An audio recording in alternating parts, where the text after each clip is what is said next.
Sebuah video yang melihatkan aktivitas olahraga di gym belum lama ini viral di media sosial. Tak seperti tempat gym bisa, penampakan gym yang diunggah akun TikTok Aldi Gym ini cukup unik.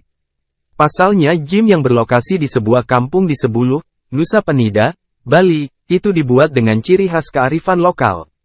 Tempat gym itu dibangun di sebuah lahan kosong yang diisi dengan berbagai alat-alat gym. Namun tak seperti alat gym pada umumnya, alat-alat pembentuk massa otot itu dibuat dengan dari kayu, besi, dan semen. Meski sederhana, alat-alat itu pun cukup lengkap. Tampak ada barbel, dumbbell, hingga kabel crossover mesin yang dibuat sedemikian rupa mirip alat aslinya. Selain itu, tempat gym tersebut juga punya konsep unik. Jika pada umumnya gym berada di dalam ruangan yang dilengkapi AC, gym ini berkonsep semi-outdoor beratap asbes tanpa jendela dan pintu. Tapi, hal tersebut tidak mengganggu kenyamanan para pria yang nge-gym di sana.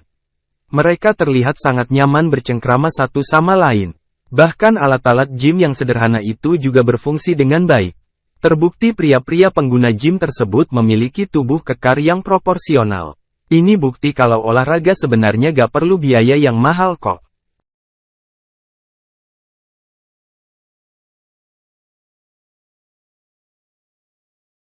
Terima kasih sudah nonton.